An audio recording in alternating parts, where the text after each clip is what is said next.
M ಪ್ರವ್ರಜಂತಮನುಪೇತಮಪೇತಕೃತ್ಯಂ ದ್ವೈಪಾಯನೋ ವಿರಹಕಾತರ ಆಜುಹಾವ ಪುತ್ರಾಯಿತಿ ತನ್ಮಯತಯಾ ತರವೋಪಿ ನೇದುಃ ತಂ ಸರ್ವಭೂತಹೃದಯಂ ಮುನಿಮಾನತೋಸ್ಮಿ ಯಸ್ಯಾನುಭಾವಮಖಿಲಶ್ರುತಿಸಾರಮೇಕಂ ಅಧ್ಯಾತ್ಮದೀಪಮತಿತಿತೀರ್ಷತಾಂ ತಮೋಂಧಂ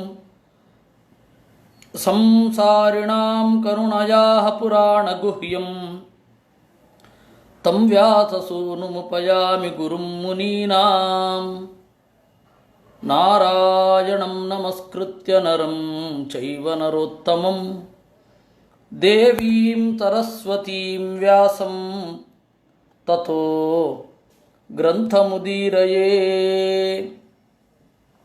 ಶ್ರೀಭಗವಾನುವಾಚ ವನಂ ವಿವಿಕ್ಷು ಪುತ್ರೇಷು ಭಾರ್ಯಾಮ್ಯಸ್ಯ ಸಹೈವ ವಾ ವನಮೇವ ವಸೇಚ್ಛಾಂತಃ ತೃತೀಯಂ ಭಾಗಮಾಯುಷಃ.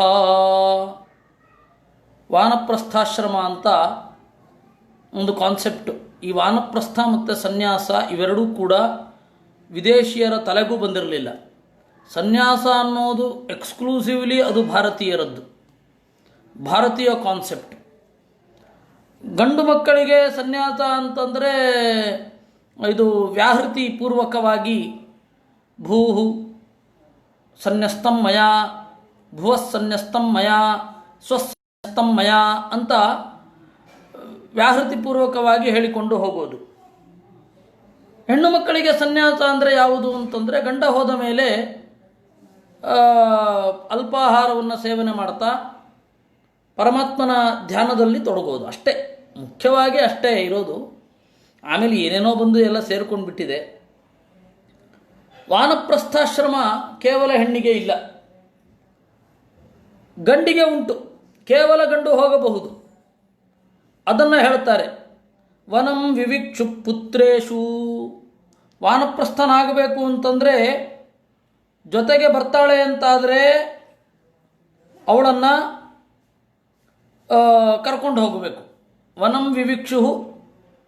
ಇಲ್ಲ ಅಂತ ಹೇಳಿದ್ರೆ ಮಕ್ಕಳಿಗೆ ಜವಾಬ್ದಾರಿಯನ್ನು ಒಪ್ಪಿಸಿ ಹೋಗಬೇಕು. ಯಾಕೆಂದರೆ ಎಲ್ಲ ಜೊತೆಗಾತಿ, ಜೀವನದ ಜೊತೆಗಾತಿ, ಅಧ್ಯಾತ್ಮದಲ್ಲಿಯೂ ಕೂಡ ಜೊತೆಗಾತಿ ಆಗ್ತಾಳೆ ಅಂತ ಇಲ್ಲ. ಆ ಭಾಗ್ಯ ಕೆಲವ್ರಿಗೆ ಮಾತ್ರ ಇರುತ್ತೆ. ಅದು ಅವಳಿಗೆ ಇಷ್ಟ ಇಲ್ಲ ಅಂತಂದರೆ ಕರ್ಕೊಂಡು ಹೋಗೋದು ಬೇಕಿಲ್ಲ. ಅವಳಿಗೆ ಇಷ್ಟ ಇದ್ದರೆ ಕರ್ಕೊಂಡು ಹೋಗಬೇಕು. ಕಾಡಿಗೆ ಬರಲಿಕ್ಕೆ ಅವಳಿಗೆ ಇಷ್ಟ ಇಲ್ಲ ಅಂತಂದರೆ ಪುತ್ರೇಷು ನ್ಯಸ್ಯ, ಮಕ್ಕಳ ಜವಾಬ್ದಾರಿಗೆ ಬಿಟ್ಟು ಅಲ್ಲಿ ಕಾಡಿನಲ್ಲಿ ವಾಸ ಮಾಡಬೇಕು. ಕಂದಮೂಲ ಫಲೈರ್ವನ್ಯೈಃ ಮೇಧ್ಯೈರ್ವೃತ್ತಿಂ ಪ್ರಕಲ್ಪಯೇತ್ ವಸೀತವಲ್ಕಲಂ ವಾಸಃ ತೃಣಪರ್ಣಾಜಿನಾನಿ ವಾ. ಗೆಡ್ಡೆ ಗೆಣಸುಗಳನ್ನು ಉಣ್ಣಬೇಕು, ನಗರದ ಯಾವ ಪದಾರ್ಥಗಳನ್ನು ಬಳಸಬಾರದು, ನಾರುಡೆಯನ್ನು ಉಡಬೇಕು. ತೃಣಪರ್ಣಾಜಿನಾನಿ ವಾ, ಒಂದೋ ಹುಲ್ಲಿನ ಪಂಚೆ, ಇಲ್ಲವೇ ತೃಣ, ಪರ್ಣ ಅಂದರೆ ಎಲೆಯ ಒಂದು ಉಡುಗೆ, ಅಥವಾ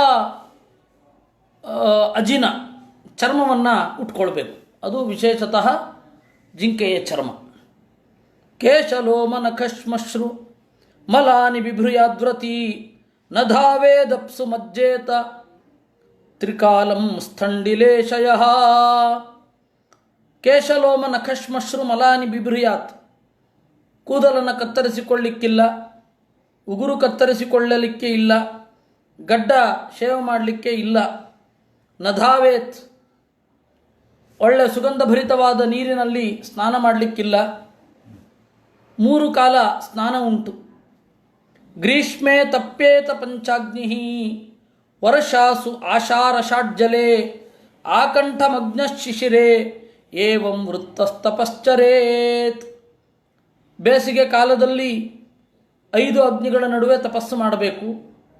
ಅಂದರೆ ಅಕ್ಕಪಕ್ಕದಲ್ಲಿ 4 ಕಡೆ ಬೆಂಕಿಯನ್ನು ಹಾಕಿಕೊಂಡು ಇನ್ನೊಂದು ಐದನೆಯದ್ದು ಸೂರ್ಯ ಅವನ ನೆರಳಲ್ಲಿ ಅಂದರೆ ಸೂರ್ಯನ ನೆರಳಲ್ಲಿ ಸೂರ್ಯನ ಬಿಸಿಗೆ ತಲೆಯನ್ನು ಒಡ್ಡಿ ಮಾಡಬೇಕು. ಅದನ್ನು ಪಂಚತಪಸ್ಸು, ಪಂಚಾಗ್ನಿ ತಪಸ್ಸು ಅಂತ ಕರೀತಾರೆ. ಇನ್ನು ಚಳಿಗಾಲದಲ್ಲಿ ವರ್ಷಾಶು, ಚಳಿಗಾಲದಲ್ಲಿ ಕೊರಳವರೆಗೆ ನೀರಿನಲ್ಲಿ ಮುಳುಗಿ ಜಪವನ್ನು ಮಾಡಬೇಕು. ಆ ಕಂಠಮಗ್ನ ಶಿಶಿರೇ, ಹೀಗೆ ತಪಸ್ಸು ಮಾಡಬೇಕು ವಾನಪ್ರಸ್ಥನಾದವ. ಅಗ್ನಿಪಕ್ವಂ ಸಮಶ್ನೀಯಾತ್ ಕಾಲಪಕ್ವಮಥಾಪಿ ವಾ ಉಲೂಖಲ್ಯಶ್ಮಕುಟ್ಟೋ ವಾ ದಂತೋಲೂಖಲಯೇವ ವಾ. ಬೆಂಕಿಯಲ್ಲಿ ಬೆಂದದ್ದನ್ನು ತಿನ್ನಬಹುದು, ವಯಸ್ಸಾಗಿರುತ್ತೆ, ಆದ್ದರಿಂದ ಬೆಂಕಿಯಲ್ಲಿ ಬೆಂದದ್ದನ್ನು ತಿನ್ನಬಹುದು. ಇಲ್ಲವೇ ಕಾಲಪಕ್ವಮಥಾಪಿ ವಾ, ಹಣ್ಣು ಅದಾಗದೆ ಮೆತ್ತಗಾಗಿರುತ್ತಲ್ಲ ಆವಾಗ ತಿನ್ನಬಹುದು. ಉಲೂಖಲ್ಯಶ್ಮಕುಟ್ಟೋವ, ಒರಳಿಟ್ಕೊಳ್ಳಿಕ್ಕೆ ಒಂದು ಅವಕಾಶ ಕೊಟ್ಟಿದ್ದಾರೆ ಶಾಸ್ತ್ರದಲ್ಲಿ. ಆ ಒರಳಿನಲ್ಲಿ ಗುದ್ದಿ ಪುಡಿ ಮಾಡಿ ತಿನ್ನಬಹುದು. ಇನ್ನು ಅಶ್ಮಕುಟ್ಟೋವ, ಇಲ್ಲ ಕಲ್ಲಿನಲ್ಲಿ ಕುಟ್ಟಿಕೊಳ್ಳಬಹುದು. ಅಥವಾ ದಂತೋಲೂಖಲಯೇವ, ದಂತೋಲೂಖಲ ಅಂತ ಹೇಳಿದ್ರೆ ಇನ್ನೊಂದು ಅವನು ಏನು ಮಾಡಬಹುದು, ಹಲ್ಲಿನಲ್ಲಿ ನಿಧಾನವಾಗಿ ಜಗಿದು ತಿನ್ನಬಹುದು. ಈ ಅವಕಾಶವನ್ನು ಕೊಟ್ಟಿದ್ದಾರೆ. ಸ್ವಯಂ ಸಂಚುನುಯಾತ್ ಸರ್ವಂ ಆತ್ಮನೋ ವೃತ್ತಿ ಕಾರಣಂ ದೇಶಕಾಲ ಬಲಾಭಿಜ್ಞೋ ನಾದದೀತ ಅನ್ಯದಾಹೃತಂ. ಇನ್ನು ಅದನ್ನು ನಿರೂಪಣೆ ಮಾಡ್ತಾರೆ. ಸ್ವಯಂ ಸಂಚುನುಯಾತ್ ಸರ್ವಂ, ವಾನಪ್ರಸ್ಥ ಎಲ್ಲವನ್ನ ತಾನೇ ತಂದುಕೊಳ್ಳಬೇಕು. ಆತ್ಮನೋ ವೃತ್ತಿ ಕಾರಣಂ, ತಾನು ಬದುಕೋದನ್ನು ತಾನೇ ತಂದಿಟ್ಟುಕೊಳ್ಳಬೇಕು. ನಗರದ ಯಾವುದೇ ಪದಾರ್ಥವನ್ನು ಮುಟ್ಟಬಾರದು.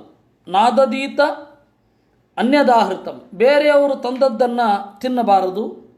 ಅವನೇ ಹೋಗಿ ಗೆಡ್ಡೆಗೆಣಸುಗಳನ್ನು ಆರಿಸಿಕೊಂಡು ಬರಬೇಕು, ಅವನೇ ಹೋಗಿ ಹಣ್ಣನ್ನು ಆರಿಸಿಕೊಂಡು ಬರಬೇಕು. ವನ್ಯೈಶ್ಚರು ಪುರೋಡಾಶಾನ್ ನಿರ್ವಪೇತ್ಕಾಲಚೋದಿತಾನ್ ನತು ಶ್ರೌತೇನ ಪಶುನ ಮಾಂ ಯಜೇತವನಾಶ್ರಮೀ. ಇನ್ನು ಕಾಡಿನಲ್ಲೇ ಸಿಗುವ ಪದಾರ್ಥಗಳಿಂದ ಯಾಗವನ್ನು ಮಾಡಬೇಕು. ಪಟ್ಟಣದಿಂದ ಏನನ್ನೂ ತರಿಸಬಾರದು. ಕಾಡಿನ ಅಕ್ಕಿ, ಬಿದಿರಿನ ಅಕ್ಕಿ ಸಿಗತ್ತೆ, ಕಾಡಿನಲ್ಲಿ ಬಿದಿರಿನ ಅಕ್ಕಿ ಸಿಗತ್ತೆ. ಆ ಬಿದಿರಿನ ಅಕ್ಕಿಯಿಂದ ಚರುಪುರೋಡಾಶಗಳನ್ನು ಮಾಡಬೇಕು. ನತು ಶ್ರೌತೇನ ಪಶುನ, ಗ್ರಾಮ್ಯದಲ್ಲಿರುವ ಅಂದರೆ ಹಳ್ಳಿಯಲ್ಲಿರುವ ಪಶುಗಳನ್ನು ತಂದು ಅವನು ಮಾಡಲಿಕ್ಕಿಲ್ಲ. ಅಂದರೆ ವಾನಪ್ರಸ್ಥ ಗೃಹಸ್ಥ ಅಲ್ಲ, ಗೃಹಸ್ಥ ನಗರದ ಪದಾರ್ಥಗಳನ್ನು ಬಳಸಬಹುದು, ವಾನಪ್ರಸ್ಥ ನಗರದ ಪದಾರ್ಥಗಳನ್ನು ಬಳಸಲಿಕ್ಕಿಲ್ಲ. ಅಗ್ನಿಹೋತ್ರಂಚ ಅಗ್ನಿಹೋತ್ರ ಮಾಡಬೇಕು. ಅಮಾವಾಸ್ಯೆ ಮಾಡುವ ಯಾಗ, ಹುಣ್ಣಿಮೆ ಮಾಡುವ ಯಾಗ, ಚಾತುರ್ಮಾಸ್ಯ ಯಾಗ. ಚಾತುರ್ಮಾಸ್ಯ ಹೇಳಿದರೆ 4 ತಿಂಗಳು ಮಾಡುವಂತಹ ಯಾಗ, ಅವುಗಳನ್ನು ಮಾಡಬೇಕು. ಇದು ಏವಂ ಚೀರ್ಣೇನ ತಪಸಾ ಮುನಿರ್ಧಮನಿ ಸಂತತಃ ಮಾಂ ತಪೋಮಯಮಾರಾಧ್ಯ ಋಷಿಲೋಕಾದುಪೈತಿ ಮಾಂ. ಈ ರೀತಿ ಕಾಲವನ್ನು ಕಳೆದರೆ ಋಷಿಲೋಕದಿಂದ ನನ್ನನ್ನು ಸೇರುತ್ತಾನೆ. ಯಸ್ತ್ವೇವಂ ಕೃಚ್ಛ್ರತಶ್ಚೀರ್ಣಂ ತಪೋ ನಿಶ್ರೇಯ ಸಮ್ಮಹತ್ ಕಾಮಾಯಾಲ್ಪೀಯಸೇ ಯುಂಜಾತ್ ಬಾಲಿಶಕ್ಕೋ ಪರಸ್ತತಃ. ಈ ವಾನಪ್ರಸ್ಥಾಶ್ರಮ ಏನಿದ್ದಾನೆ ಅವನು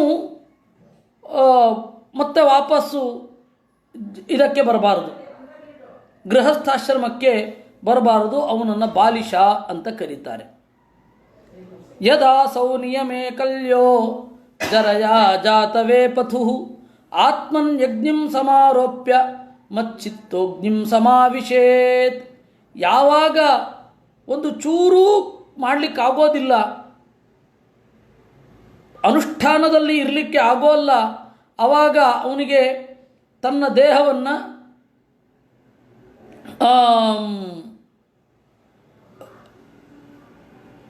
ಆತ್ಮನೇ ಅಗ್ನಿಂ ಸಮಾರೋಪ್ಯ, ಅಗ್ನಿಯ ಮಾಧ್ಯಮದಲ್ಲಿ ದೇಹವನ್ನು ಬಿಡುವ ಅವಕಾಶವನ್ನು ಶಾಸ್ತ್ರ ಕೊಟ್ಟಿದೆ. ಇದಿಷ್ಟು ವಾನಪ್ರಸ್ಥರ ಬಗೆಗೆ ಪೂರ್ಣ ವಿವರಣೆ. ಇನ್ನು ಇಲ್ಲಿ ಅನೇಕ ಪ್ರಶ್ನೆಗಳನ್ನು ಕೇಳಿದ್ದಾರೆ. ಒಂದು, ಭೂಷಣ ಕವಿಯವರು ವೇದಾವರ ಸ್ವಾಮಿಗಳು ಉಮಾಭಾರತಿಗೆ ಕೊಟ್ಟ ಪ್ರಕಾರ ಯಾವುದು? ಸನ್ಯಾಸವೇ. ಸ್ತ್ರೀಯರಿಗೆ ಸನ್ಯಾಸ ಕೊಡಬಹುದು ಅನ್ನುವಂತಹ ವಿಚಾರವನ್ನು ಬುದ್ಧ ಜಾರಿಗೆ ತಂದದ್ದು, ಅದನ್ನು ಸ್ವಾಮಿಗಳು ಮಾಡಿದರು. ವೇದದಲ್ಲಿ ಆ ತರಹ ಏನು ನಿಯಮ ಇಲ್ಲ. ಋಷಿಕೆಯರಿದ್ದಾರೆ, ಸನ್ಯಾಸಿನಿಯರಿಲ್ಲ. ವೇದದಲ್ಲಿ ಇದರಲ್ಲಿ ನೀವು ಶ್ರೌತ ಸೂತ್ರಗಳಲ್ಲೆಲ್ಲ ನೋಡಿದ್ರೆ ಋಷಿಕೆಯರಿದ್ದಾರೆ. ಇನ್ನು ಆರುಣಿಹಿ ಅಂತ ಹೇಳ್ತಾರಲ್ಲ, ಅರುಣಾ ಅಂತ ಹೇಳಿ ಅವಳು ಋಷಿಕೆ, ತಾಯಿಯ ಹೆಸರಿನಿಂದ ಮಗನನ್ನು ಗುರುತಿಸ್ತಾ ಇದ್ದಾರೆ. ಅದನ್ನು ನೆನಪಿಟ್ಟುಕೊಳ್ಳಿ. ಔದ್ದಾಲಕ ಆರುಣಿಹಿ ಅಂತ ಅಂದರೆ ಅರುಣಾ ಅನ್ನುವ ಋಷಿಕೆಯ ಮಗ ಉದ್ದಾಲಕ. ಹೀಗೆ ಹೆಣ್ಣು ಮಕ್ಕಳಿಗೆ ಬಹಳ ಪ್ರಾಧಾನ್ಯವನ್ನು ಕೊಟ್ಟಿದ್ದಾರೆ. ನಾನು ಯಾವತ್ತೂ ಹೇಳೋದುಂಟು, ಪರ್ಫೆಕ್ಟಾದ ಫೆಮಿನಿಸ್ಟ್ ಅಂತ ಹೇಳಿದ್ರೆ ಅದು ವೇದವ್ಯಾಸರು ಅಂತ. ಅವರು ಯಾರಿಗೇ ಆಗಲಿ, ಹೆಣ್ಣಿಗೆ ಗುಣ ಇದ್ದರೆ ಹೆಣ್ಣಿಗೆ ಗೌರವ, ಗಂಡಿಗೆ ಗುಣ ಇದ್ದರೆ ಗಂಡಿಗೆ ಗೌರವ. ನಿಮಗೆ ಈ ಹೆಣ್ಣಿನ ಬಗೆಗೆ ಹೇಳೋದಾದರೆ ಅವರು ಹೇಳ್ತಾರೆ, ಇವನು ಕಾಳಿದಾಸ ಶಕುಂತಲೆ ಭಾರಿ ಮೃದುವಾಗಿ ನಡ್ಕೊಳ್ಳುವ ಹಾಗೆ ಚಿತ್ರಿಸಿದ. ಆದರೆ ವೇದವ್ಯಾಸರ ಶಕುಂತಲೆ ಹಾಗಲ್ಲ, ಗಟ್ಟಿಗಿತ್ತಿ ಅವಳು. ಏ ದುಷ್ಯಂತ, ನಾನು ಯಾರು ಅಂತ ನಿನಗೆ ಗೊತ್ತು, ನೀ ಏನಾದರೂ ಕರ್ಕೊಳ್ಳದೆ ಹೋದರೆ ನಿನ್ನ ತಲೆ ಹೊಡೆದೋಗತ್ತೆ ಅಂತ ಹೇಳ್ತಾಳೆ. ಶಾಪ ಕೊಡ್ತೇನೆ ಹೇಳ್ತಾಳೆ ದುಷ್ಯಂತನಿಗೆ. ವೇದವ್ಯಾಸರ ಸ್ತ್ರೀ ಪಾತ್ರ ಅಂಥದ್ದು. ಅವಳು ದ್ರೌಪದಿ ಹೇಳ್ತಾಳಲ್ಲ, ನೀವು 5 ಜನ ಸಂಧಾನದ ಮಾತಾಡ್ತಾ ಇದ್ದೀರಾ, ಬೇಕಾದರೆ ನೀವು ಹೋಗಿ ದುರ್ಯೋಧನನ ಪರವಾಗಿ ಹೋರಾಡಿ. ಪಿತಾಮೇ ಯೋತ್ಸ್ಯತೆ ವೃದ್ಧ, ಮುದುಕನಾದ ನಮ್ಮಪ್ಪ ತನ್ನ ಮಗಳ ಮಾನಕ್ಕಾಗಿ ಹೋರಾಡ್ತಾನೆ, ಹೋಗಿ ಆಚೆ ಅಂತ ಹೇಳ್ತಾಳೆ. ಬೈಯೋದು ಗಂಡನಿಗೆ. ಆದರೂ ಅವಳು ಪತಿವ್ರತೆ. ಅಂದರೆ ಗಂಡನ ದೋಷವನ್ನು ಒಪ್ಪಿಟ್ಟುಕೊಂಡು ಬರೋದು ಅಂತ ಅಲ್ವೇ ಅಲ್ಲ ಪತಿವ್ರತೆ ಅಂದರೆ. ಎಲ್ಲ ತಪ್ಪು ಕಲ್ಪನೆ ಇದೆ. ಗಂಡನ ಜೊತೆಗಿದ್ದು ಸಾಧನೆ ಮಾಡುವವಳು ಪತಿವ್ರತೆ ಆಗ್ತಾಳೆ ವಿನಃ ಗಂಡನ ದೋಷಗಳೇನಿದೆ ಅದನ್ನೆಲ್ಲ ಒಪ್ಪಿಟ್ಟುಕೊಂಡು ಬರೋದು ಅಗತ್ಯ ಇಲ್ಲ.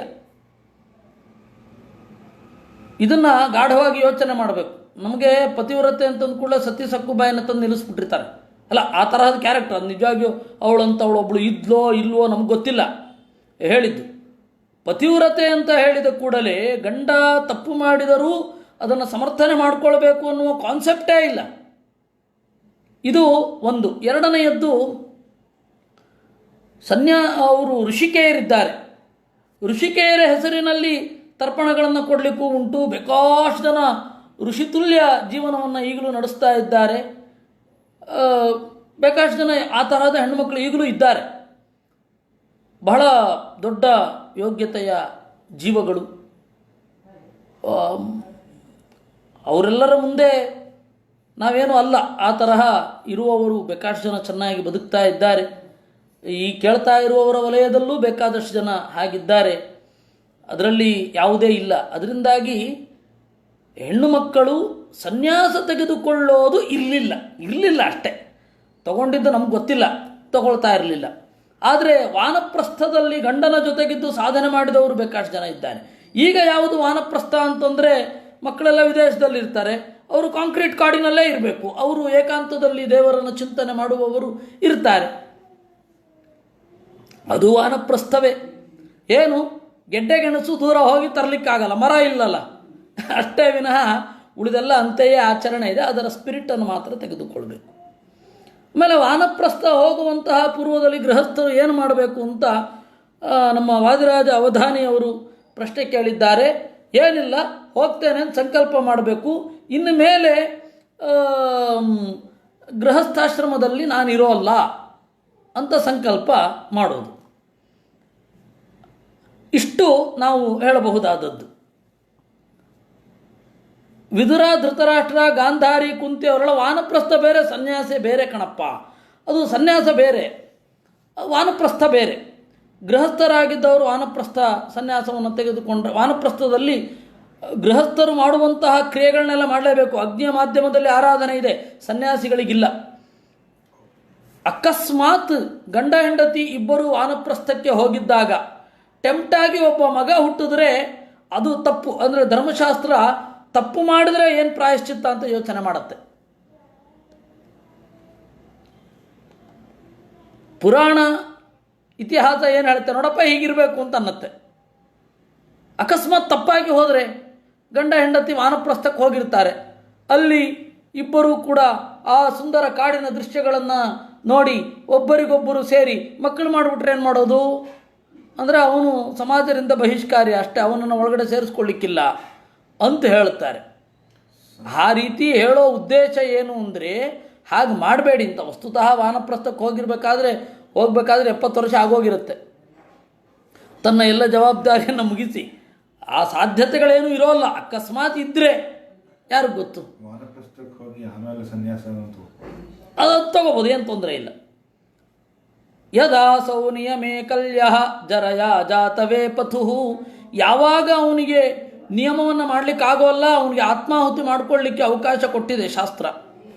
ಅದು ಆತ್ಮಹತ್ಯೆ ಅಲ್ಲ, ಆತ್ಮಹತ್ಯೆ ಅಲ್ಲ. ಏಕೆಂದರೆ ರಾಮನ ಎದುರುಗಡೆ ಶರಭಂಗ ಋಷಿಗಳು ಆತ್ಮಾಹುತಿಯನ್ನು ಮಾಡಿಕೊಂಡ್ರು. ಪಂಡಿತಾಚಾರ್ಯರು ಹೇಳ್ತಾರೆ, ಮಂತ್ರಪೂತಂ ಹವಿರಿವ ಅಂತ. ಮಂತ್ರಪೂತಂ ಹವಿರಿವ, ಈ ದೇಹ ಅನ್ನೋದು ಒಂದು ಹವಿಸ್ಸಿದ್ದ ಹಾಗೆ, ಸಮಿಧೆ ಇದ್ದ ಹಾಗೆ ಅಂತ ಚಿಂತನೆ ಮಾಡಿ ದೇವರು ಅನ್ನುವ ಬೆಂಕಿಯಲ್ಲಿ ಈ ಸಮಿತನ್ನು ಅರ್ಪಣೆ ಮಾಡ್ಕೊಳ್ತೇನೆ ಅಂತ ಶರಭಂಗ ಅಲ್ಲಿಗೆ ಹಾರ್ಬಿಟ್ಟಂತೆ. ಏನ್ರಿ ಅದು? ಆ ತರಹ ಮಾಡಲಿಕ್ಕೆ ಏನು ತಾಕತ್ತಿರಬೇಕು, ಏನು ಅದಟು ಇರಬೇಕು, ಏನು ದೃಢ ನಿರ್ಧಾರ ಇರಬೇಕು. ಅದು ಆತ್ಮಹತ್ಯೆ ಆಗೋದಿಲ್ಲ. ಅದು ಏಕೆಂದರೆ ಅಲ್ಲಿ ವಾನಪ್ರಸ್ಥ ಅಲ್ಲಿದ್ದು ಏನು ಪ್ರಯೋಜನ, ಕಾಡಿನಲ್ಲಿ ಹಾಗೆ. ಅದು ಸಮಸ್ಯೆ. ಯದಾ ಧರ್ಮ ವಿಪಾಕೇಶು ಲೋಕೇಶು ನಿರಯಾತ್ಮಸು ವಿರಾಗೋ ಜಾಯತೆ ಸಮ್ಯಕ್ ನ್ಯಸ್ತಾಗ್ನಿ ಪ್ರವ್ರಜೇತ್ತತಃ. ವಾನಪ್ರಸ್ಥ ಇದಲ್ಲ.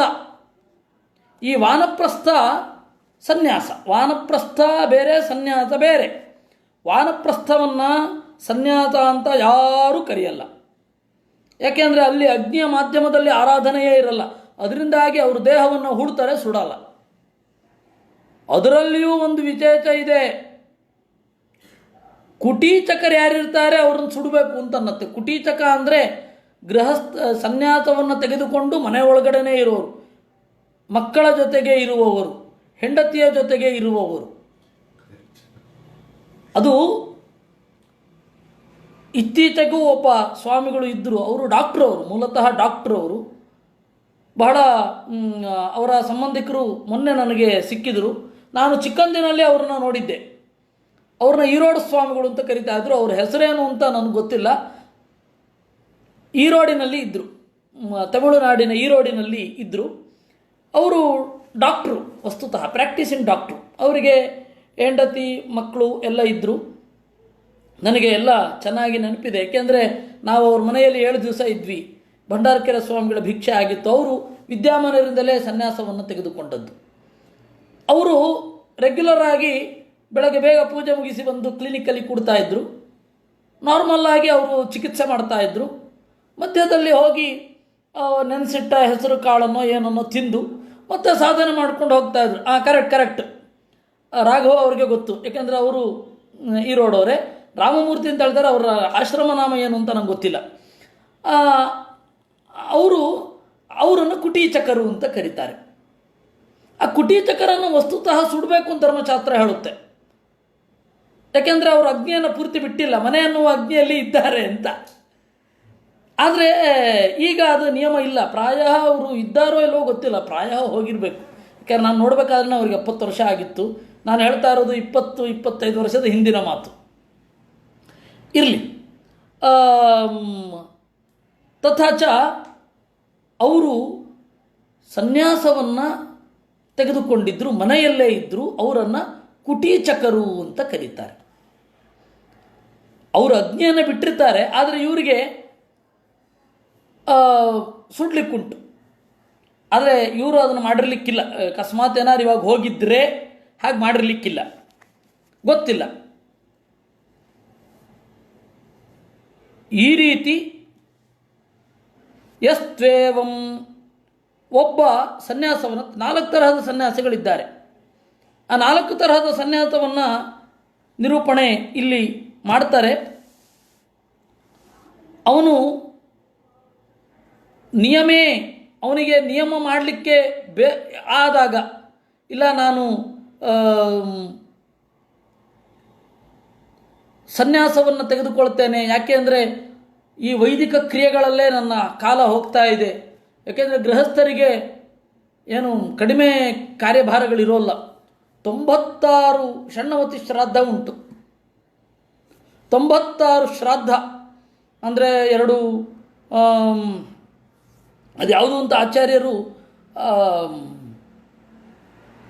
ಬೇರೆ ಬೇರೆ ಕಡೆ ಹೇಳ್ತಾರೆ. ಇದೇ ಭಾಗವತ ತಾತ್ಪರ್ಯದಲ್ಲಿ ಷಣ್ಣವತಿ ಶ್ರಾದ್ದದ ಬಗ್ಗೆ ವಿಶೇಷವಾಗಿ ಗಮನ ಸೆಳೀತಾರೆ. 7ನೇ ಸ್ಕಂದದಲ್ಲೋ 6ನೇ ಸ್ಕಂದದಲ್ಲೋ 96 ಶ್ರಾದ್ದಗಳನ್ನು ಮಾಡಲಿಕ್ಕಿದೆ. ಅಟ್ಲೀಸ್ಟ್ ತರ್ಪಣ ಆದರೂ ಕೊಡಲೇಬೇಕು.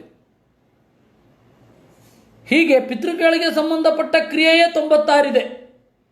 ನಾವೀಗ ಇದನ್ನು ತರ್ಪಣ ಕೊಡ್ತೇವೆ, ಬಿಡಿ, ತರ್ಪಣ ಕೊಡಬೇಕು ಅಂತ ಅಂದ್ಕೊಂಡಿರ್ತೇವೆ, ಇರಲಿ. ಆಮೇಲೆ ಮದುವೆ, ಮಕ್ಕಳಿಗೆ ಮುಂಜಿ, ಇವುಗಳೆಲ್ಲ ಮಾಡಬೇಕಾದ್ರೆ ಅನೇಕ ಕ್ರಿಯೆಗಳನ್ನು ಮಾಡಬೇಕು. ಹೀಗಾಗಿ ಸನ್ಯಾಸ ತೆಗೆದುಕೊಳ್ಳೋದು ಈ ಕಾಮ್ಯ ಕರ್ಮಗಳಿಂದ ಅಥವಾ ವೇದವನ್ನು ಈ ರೀತಿ ನೋಡುವ ವ್ಯಾಪಾರದಿಂದ ನಿವೃತ್ತ ಆದ ಹಾಗೆ.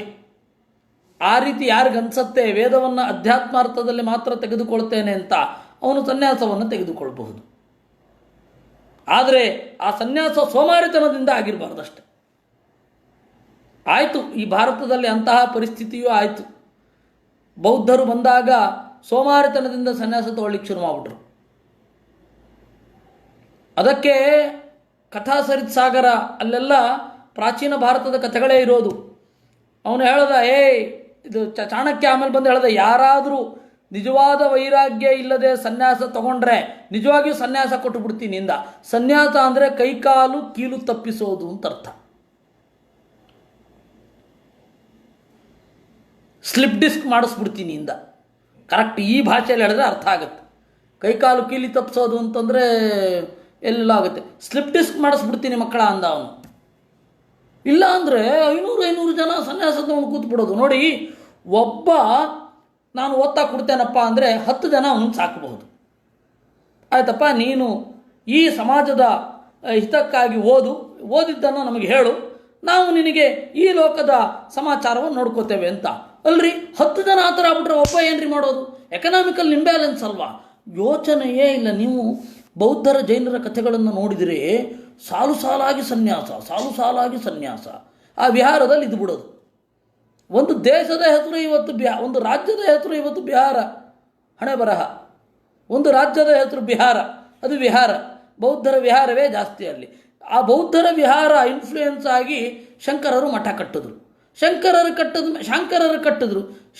ಕಟ್ಟಿದ ಮೇಲೆ ರಾಮಾನುಜರು ಸುಮ್ಮನೆ ಇರಲಿಕ್ಕಾಗತ್ತಾ?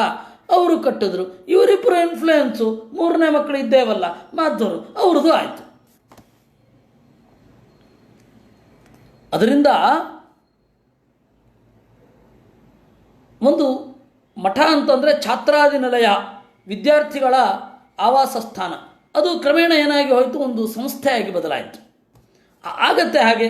ಒಂದು ಕಾಲದಲ್ಲಿ ಒಂದಾಗಿ ಇದ್ದದ್ದು ಆಮೇಲೆ ಬದಲಾಗುತ್ತೆ. ಎಲ್ಲವೂ ಅಷ್ಟೆ. ಅವನೇನು ಮಾಡಬೇಕು? ಧರ್ಮ ವಿಪಾಕೇಶು ಲೋಕೇಶು ನಿರಯಾತ್ಮತು ವಿರಾಗೋ ಜಾಯತೆ. ವೈರಾಗ್ಯ ಬಂದರೆ ಸಾಕಪ್ಪ ಇದು ಅಂತ. ಆಮೇಲೆ ಅವನು ನ್ಯಸ್ತಾಗ್ನಿ, ತನ್ನ ಅಗ್ನಿಯನ್ನೆಲ್ಲ ತನ್ನ ಒಳಗಡೆಯೇ ಆರೋಪ ಮಾಡಿಕೊಂಡು ಪ್ರವರಜೆ ಹೊರಟೋಗಬೇಕು.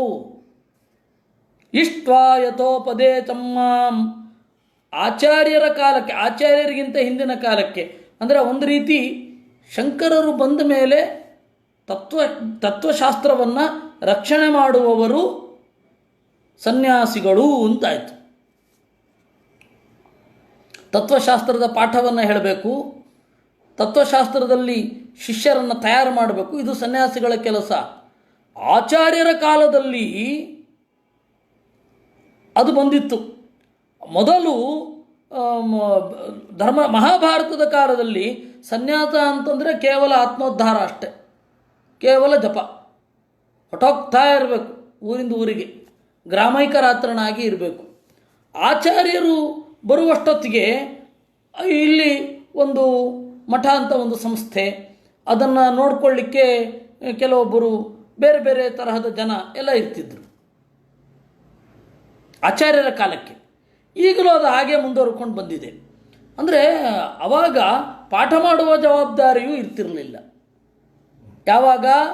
ಮಹಾಭಾರತದ ಕಾಲದಲ್ಲಿ. ಯಾಕೆಂದರೆ ಗೃಹಸ್ಥರೇ ವಿದ್ವಾಂಸರಾಗಿರ್ತಿದ್ರು, ಅವರೇ ಹೇಳ್ತಾ ಇದ್ರು. ಈಗ ಏನಾಗಿದೆ? ಪಾಠ ಮಾಡಬೇಕು. ಈಗ ಇನ್ನೂ ಏನಾಗಿದೆ ಅಂದರೆ ಅವರು ನಾಲೆಜ್ ಮ್ಯಾನೇಜರ್ಸ್. ಈಗ ಮಠಾಧಿಪತಿಗಳು ಈಗ ಮಾಡಬೇಕಾದ ಕೆಲಸ ಏನು ಅಂದರೆ, ಎಲ್ಲಿ ನಾಲೆಜ್ ಇದೆ ಅದನ್ನು ಯಾರಿಗೆ ಬೇಕೋ ಅವ್ರಿಗೆ ತಲುಪಿಸುವ ಸೇತುವೆ ಆಗಬೇಕು. ಆ ಪರಿಸ್ಥಿತಿಯಲ್ಲಿ ಇದ್ದಾರೆ. ಆ ಹಿನ್ನೆಲೆಯಿಂದ ಏನಾಗತ್ತೆ, ಅವನಿಗೆ ವಿರಾಗ ಬಂತು ಅಂದರೆ ಸನ್ಯಾಸ ತಗೊಳ್ಳೋದು ಅಂತ. ಅವಾಗ ಇಷ್ಟ್ವಾ ಯಥೋಪದೇತಂ ಮಾಂ ದತ್ವಾ ಸರ್ವಸ್ವ ಮೃತ್ವಿಜೇ ಅಗ್ನೀಂಶ್ಚ ಪ್ರಾಣ ಆವೇಶ್ಯ ನಿರಪೇಕ್ಷ ಪರಿವ್ರಜೇತ್. ಯಥೋಪದೇಶಂ ಮಾಂ ಇಷ್ಟ್ವಾ, ಕೃಷ್ಣ ಹೇಳ್ತಾನೆ, ನನ್ನನ್ನು ಹೋಮಿಸಿ, ಅಂದರೆ ಅವನಿಗೆ ಪೌರೋಹಿತ್ಯದ ಅರಿವು ಇರಬೇಕು. ಯಾರಿಗೆ? ಸನ್ಯಾಸಿಗೆ. ಅದಕ್ಕೆ ಇದು ನಮ್ಮ ವಿಷ್ಣು ತೀರ್ಥರು ಬರೆದ ಸನ್ಯಾಸ ಪದ್ಧತಿಯನ್ನು ಅರ್ಥ ಮಾಡ್ಕೊಳ್ಬೇಕಾದ್ರೆ ಒಂದು ಸ್ವಲ್ಪ ಪೌರೋಹಿತ್ಯದ ಪ್ರಜ್ಞೆ ಇರಬೇಕು. ಅಂದರೆ ಹೆಂಗೆ ಪೌರೋಹಿತ್ಯ ಮಾಡೋದು ಅಂತ. ಪೌರೋಹಿತ್ಯ ಮಾಡಬೇಕಾಗಿಲ್ಲ. ಪೌರೋಹಿತ್ಯದ ಪ್ರಜ್ಞೆ ಅಂದರೆ ಪರಿಭಾಷೆ ಏನು, ಸೃಕ್ ಯಾವುದು, ಸ್ರುವ ಯಾವುದು, ಯಾವುದರಲ್ಲಿ ಬಂಧ ಮಾಡಬೇಕು, ಹೋಮ ಹೇಗೆ ಇತ್ಯಾದಿಗಳನ್ನೆಲ್ಲ ಐಡಿಯಾ ಇರಬೇಕು. ಸನ್ಯಾಸ ಪದ್ಧತಿ ಯಾಕೆ ಪಾಠ ಪ್ರವಚನ ಇದರಲ್ಲಿ ತಪ್ಪಿ ಹೋಗಿದೆ ಅಂದರೆ, ಅಲ್ಲಿ ತರ್ಕ ಇಟ್ಕೊಂಡು ಹೋದರೆ ಎಂಥದ್ದು ಅರ್ಥ ಆಗಲ್ಲ. ನಾವಿವಾಗೆಲ್ಲ ತರ್ಕಶಾಸ್ತ್ರ ಓದ್ತಾ ಇದ್ದೇವೆ. ಅಲ್ಲ, ಪೌರೋಹಿತ್ಯದ ಪ್ರಜ್ಞೆ ಇರಬೇಕು. ಅಲ್ಲಿ ಹೀಗುಂಟು, ಯಥೋಪದೇಶಂ ಮಾಂ ಇಷ್ಟ್ವಾ ಸರ್ವಸ್ವಂ ಋತ್ವಿಜೇ ದತ್ವಾ. ತನ್ನ ಹಣ ಏನಿದೆ ಅದನ್ನು ಋತ್ವಿಕನಿಗೆ ಕೊಟ್ಬಿಡಬೇಕು ಆ ಕಾಲದಲ್ಲಿ. ಅದಕ್ಕೆ ಧರ್ಮಶಾಸ್ತ್ರದಲ್ಲಿ ಒಂದು ನಿಯಮ ಬಂತು, ಸನ್ಯಾಸವನ್ನು ಹೊಂದಿದವನ ಹೆಂಡತಿ ಬೇರೆ ಮದುವೆ ಆಗಬಹುದು. ನಷ್ಟೇ ಮೃತೆ ಪ್ರವ್ರಜಿತೆ ಕ್ಲೀಬೇ ಚ ಪತಿತೆ ಪತೌ ಪಂಚಸ್ವಾಪತ್ಸು ನಾರೀಣಾಂ ಪತಿರನ್ಯೋ ವಿಧೀಯತೆ ಅಂತ ಹೇಳಿ ಧರ್ಮಶಾಸ್ತ್ರ. ನಷ್ಟೇ ಕಳೆದು ಹೋದರೆ, ಮೃತೆ ಸತ್ತು ಹೋದರೆ, ಪ್ರವ್ರಜಿತೆ ಸನ್ಯಾಸ ತೆಗೆದುಕೊಂಡ್ರೆ. ಯಾಕೆ ಸನ್ಯಾಸ ತೆಗೊಂಡ್ರೆ? ಯಾಕೆ? ಅವನು ಎಲ್ಲವನ್ನೂ ತನ್ನದನ್ನು ಬೇರೆಯವ್ರಿಗೆ ದಾನ ಮಾಡಿಬಿಡ್ತಾನೆ. ಅವಾಗ ಇವಳೇನು ಮಾಡಬೇಕು? ಬೇರೆಯವ್ರ ಮದುವೆ ಆಗಬಹುದು. ಆ ಅವಕಾಶ ಶಾಸ್ತ್ರ ಕೊಟ್ಟಿದೆ. ಕ್ಲೀಬೆ ಅವನು ನಪುಂಸಕನಾಗಿದ್ದರೆ, ಪತಿತನಾಗಿದ್ದರೆ, ಪತಿತೆ ಪತೌ ಪಂಚಸ್ವಾಪತ್ಸು ನಾರೀಣಾಂ, ಈ 5 ಆಪತ್ತುಗಳಲ್ಲಿ ಪತಿರನ್ಯೋ ವಿಧೀಯತೆ, ಇನ್ನೊಂದು ಮದುವೆ ಮಾಡಿಕೊಳ್ಬಹುದು ಅಂತ ಶಾಸ್ತ್ರ ಉಂಟು. ಇದು ನಾನು ಹೇಳ್ತಾ ಇರೋದು ಸ್ಮೃತಿಯ ಉಲ್ಲೇಖ. ಇತ್ತೀಚೆಗಿನ ಧರ್ಮಶಾಸ್ತ್ರವೇ ಅದು, ಬೇರೆ ಯಾವುದೋ ಕಾಲದ್ದಲ್ಲ ಅದು. ಅದಕ್ಕೇನು ಮಾಡಿದ್ರು ಈಗ? ಅಯ್ಯೋ ರಾಮ, ಸ್ವಾಮಿಗಳ ಹೆಂಡತಿ ಬೇರೆಯವ್ರನ್ನ ಮದುವೆ ಆಗೋದು ಅಂದ್ರೇನು? ಅದಕ್ಕೆ ಅಮ್ಮ ಅವರು ಅಂತ ಹೇಳಿ ಒಂದು ಸ್ಥಾನ ಕೊಟ್ಟು ಅವರು ಆ ಗೌರವದಿಂದ ತೃಪ್ತರಾಗಿ ಎಲ್ಲೂ ಆಗಬಾರ್ದು ಆ ಥರ ಮಾಡಿಟ್ಬಿಟ್ರು. ಅದೊಂದು ತಲೆ ಇದೆ, ಒಂದು ಆಗ್ತಾ ಇದೆ ಅಂದರೆ ಅದ್ರ ಹಿಂದೆ ಯಾವನೋ ಒಬ್ಬ ಬುದ್ಧಿವಂತ ಇರ್ತಾನ್ರಿ, ಯಾವನೋ ಒಬ್ಬ ಬುದ್ಧಿವಂತ. ಇವರು ಅದನ್ನು ಸಂಪ್ರದಾಯ ಅಂತ ಮಾಡಿಕೊಂಡು, ಹೆಗ್ಗಳಿಕೆ ಅಂತ ಮಾಡಿಕೊಂಡು ಅಂತ ಆ ಬಂಧನದಲ್ಲಿ ಸಂತೋಷದಿಂದ ಇದ್ದುಬಿಟ್ಟಿರ್ತಾರೆ ಅವರು. ಅವನವರು ನಾಗೌರವ ಅವರು ಕೂಡ ಹಾ ಹಾ ಹಾ ಅಲ್ಲ, ನಿಜವಾಗಿಯೂ ಇದ್ದದ್ದು ಹೀಗೆ. ಯಾಕೆಂದರೆ ಸರ್ವಸ್ವ ಮೃತ್ವಿದೆ, ತನ್ನೆಲ್ಲವನ್ನೂ ಕೂಡ ಪುರೋಹಿತನಿಗೆ ಕೊಟ್ಟು ಅಂತ ಇರೋದಲ್ಲಿ. ಅಗ್ನಿಶ್ಚ ಪ್ರಾಣ ಆವೇಶ್ಯ, ಎಲ್ಲ ಅಗ್ನಿಗಳನ್ನು ಹೃದಯದಲ್ಲಿ ಇಟ್ಟುಕೊಂಡು ನಿರಪೇಕ್ಷ ಪರಿವ್ರಜೆ ಹೊಟ್ಟೋಗ್ತಾ ಇರಬೇಕು. ಇದು ಇದ್ದ ಕ್ರಮ. ಆಮೇಲೆ ಬದಲಾವಣೆ ಆಯಿತು. ಯಾವುದೇ ಆಗಲಿ ಕ್ರಮೇಣ ಬದಲಾವಣೆ ಆಗುತ್ತೆ. ನಿಯಮ ಇದು ನಡೀತಾ ಇರುತ್ತೆ. ವಿಪ್ರಸ್ಯ ವೈ ಸನ್ಯಸತೋ ದೇವಾದಾರಾದಿರೂಪಿಣಃ ವಿಘ್ನಂ ಕುರ್ವಂತ್ಯಯಂ ಹ್ಯಸ್ಮಾನ್ ಆಕ್ರಮ್ಯ ಸಮೀಯಾತ್ಪರಂ. ಇದು ಒಂದು ಭೀಕರವಾದ ಶ್ಲೋಕ. ಇದು ಇರೋದು ಹೀಗೆ: ಒಬ್ಬ ಸನ್ಯಾಸ ತೆಗೆದುಕೊಳ್ಳಿಕ್ಕೆ ಅಂತ ಹೋದಾಗ ದೇವತೆಗಳಿಗೆ ಅಸೂಯೆ ಆಗತ್ತಂತೆ. ನಮ್ಮನ್ನು ಎಲ್ಲಿ ದಾಟಿ ಹೋಗಿಬಿಡ್ತಾನೆ ಅನ್ನುವ ಹೊಟ್ಟೆ ಕಿಚ್ಚಿನಿಂದ ಹೆಂಡಿರ ಮೂಲಕ ಮಕ್ಕಳ ಮೂಲಕ ಕಾಡುತ್ತಾರಂತೆ. ಹೀಗೆ ಇದು ಈ ಶ್ಲೋಕದ ಅರ್ಥ. ಸನ್ಯಸತಃ ವಿಪ್ರಸ್ಯ, ಒಬ್ಬ ಬ್ರಾಹ್ಮಣ ಸನ್ಯಾಸ ತೆಗೆದುಕೊಂಡ್ರೆ ದೇವಾದಾರಾದಿ ರೂಪಿಣಃ, ದೇವತೆಗಳು ಅಸ್ಮಾನತೀತ್ಯ ಪರಂ ಸಮೀಯಾತ್, ನಮ್ಮನ್ನು ದಾಟಿಕೊಂಡು ಹೋಗ್ತಾನೆ ಅನ್ನುವ ಹೊಟ್ಟೆ ಕಿಚ್ಚಿನಿಂದ ದಾರಾದಿ ರೂಪಿಣಃ, ಹೆಂಡತಿ ಮಕ್ಕಳ ಮೂಲಕ ವಿಘ್ನಂ ಕುರುವಂತಿ, ಅಡ್ಡಿ ಮಾಡ್ತಾರೆ. ಇದೇನೋ ಈಗ ಸತ್ಯ ಅನ್ನಿಸ್ತಾ ಇದೆ. ಆದರೆ ಈ ಭಾಗವತದಲ್ಲಿ ಬಂದ ಕಾಂಟೆಕ್ಸ್ಟು ಇದು ಹೇಗೆ? ಅದಕ್ಕೆ ಆಚಾರ್ಯರು ಹೇಳಿದ್ರು, ಅದಕ್ಕೆ ನಿಜವಾದ ಅರ್ಥ ಹೀಗೆ: ಅಸಂಪೂಜ್ಯನ್ಯ ಶಿಷ್ಣುಂತು ದೇವಾ ವೈ ಪಾತಯಂತ್ಯಧಃ. ದೇವತಾ ಪೂಜೆಯನ್ನು ಚೆನ್ನಾಗಿ ಮಾಡಬೇಕು. ದೇವತಾ ಪೂಜೆ ಮಾಡದೇನೆ ಸನ್ಯಾಸ ತೆಗೆದುಕೊಂಡ್ರೆ ಪಾತಯಂತಿ, ಕೆಳಗಡೆ ಬೀಳಿಸ್ತಾರೆ ದೇವತೆಗಳು. ಸುಸಂಪೂಜ್ಯನ್ಯ ಶಿಷ್ಣೋಸ್ತಾನ್ ದೇವಾ ಏವಾನುಜಾನತೆ. ಚೆನ್ನಾಗಿ ಪೂಜೆ ಮಾಡಿ ಬಹಳ ವಿನೀತವಾಗಿ ದೇವತೆಗಳ ಮುಂದೆ ಕೇಳಿಕೊಂಡಿದ್ರೆ ಅದು ದೇವತೆಗಳ ಮನಸ್ಸಿಗೆ ಬಂದು ಅವರು ಅನುಮತಿ ಕೊಡ್ತಾರೆ. ಅಥವಾ ತದ್ಯಶೋ ವೃದ್ಧೈ ವಿಘ್ನಂತೀವ ಪುನಃ ಪುನಃ. ಅಥವಾ ಅವನ ಖ್ಯಾತಿ ಜಾಸ್ತಿ ಆಗಲಿ ಅಂತ ಅವನಿಗೆ ಅವಾಗವಾಗ ಅಡ್ಡಿ ಮಾಡ್ತಾರೆ ಅಂತ. ಎಂತೆಂಥ ಅಡ್ಡಿಗಳು! ತಾತ್ಪರ್ಯಾತ್ ವಿಘ್ನಿತೋ ದೇವೈ ನೋತ್ಥಾತು ಶಕ್ನುಯಾತ್ ಕ್ವಚಿತ್ ಇತಿ ದೇವಹಾರ್ದೆ. ದೇವಹಾರ್ದ ಅಂತ ಒಂದು ಗ್ರಂಥ ರೀ. ದೇವತೆಗಳ ಮನೋಭಾವ, ದೇವತೆಗಳು ಹೆಂಗೆ ಯೋಚನೆ ಮಾಡ್ತಾರೆ, ಮನುಷ್ಯರ ಮೇಲೆ ಅವರ ದೃಷ್ಟಿಗಳು ಹೇಗಿರುತ್ತೆ, ಮನುಷ್ಯರನ್ನು ಕುರಿತು ಏನು ಯೋಚನೆ ಮಾಡ್ತಾರೆ ಅಂತ ಒಂದು ಗ್ರಂಥ ದೇವಹಾರ್ದ ಅಂತ. ಅಲ್ಲಿ ಈ ವಿಚಾರವನ್ನು ಹೇಳ್ತಾರೆ. ಒಂದೊಮ್ಮೆ ದೇವತೆಗಳಿಗೆ ನಿಜವಾಗಿಯೂ ಮನಸ್ಸಿನಲ್ಲಿ ಬಂತು ಅಂದರೆ ಇವನು ಕೆಳಗಡೆ ಬೀಳಬೇಕು ಅಂತ, ಅವನು ಕೆಳಗಡೆ ಬೀಳದೆ ಬೇರೆ ದಾರಿಯೇ ಇಲ್ಲ. ತಾತ್ಪರ್ಯಾತ್ ವಿಜ್ಞಿತೋ ದೇವೈ ನೋತ್ಥಾತು ಶಕ್ನುಯಾತ್ ಕ್ವಚಿತ್. ಇದನ್ನೇ ಧ್ರುವನ ಸಂದರ್ಭದಲ್ಲಿಯೂ ಹೇಳಿದರು. ದೇವತೆಗಳಿಗೆ ನಿಜವಾಗಿಯೂ ಏನಾದರೂ ಮನೋಭಾವ ಇತ್ತು ಅಂತಂದರೆ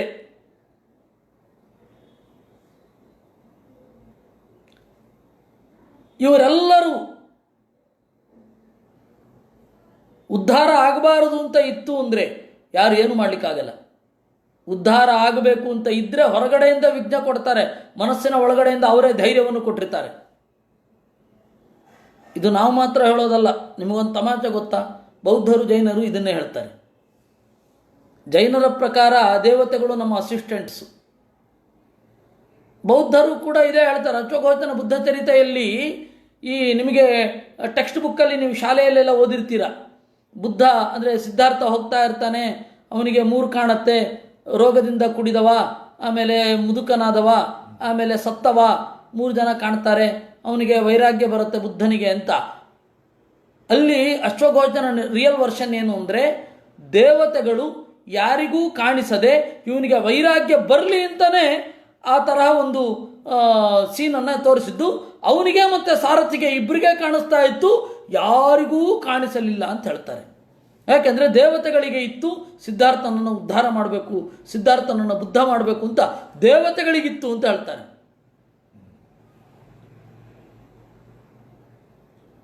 ನೀವು, ನನಗೆ ಒಂದು ಆಸೆ ಉಂಟು, ಎಲ್ಲರೂ ನನ್ನ ಬಂಧುಗಳು ಕೇಳ್ತಾ ಇದ್ದೀರಾ, ಒಮ್ಮೆ ಈ ತರಹದ ಗ್ರಂಥಗಳನ್ನು, ಅಶ್ವಘೋಷನ ಬುದ್ಧಚರಿತೆ ಏನಿದೆ ನಿಜವಾಗಿಯೂ ಅಂದರೆ ಮಧ್ವವಿಜಯಕ್ಕೆ ಅಧ್ಯಯನ ಆಗುವ ಹಾಗೆ ಬುದ್ಧಚರಿತದಲ್ಲಿ ಏನು ಹೇಳ್ತಾರೆ. ಯಾಕೆಂದರೆ ನಾವು ಅಂದುಕೊಂಡ ಹಾಗೆ ಬುದ್ಧನ ಚರಿತೆ ಇಲ್ಲ, ಅಶ್ವಘೋಷನ ಬುದ್ಧಚರಿತೆ ನಾವು ಅಂದುಕೊಂಡ ಹಾಗೆ ಇಲ್ಲ. ಅವರು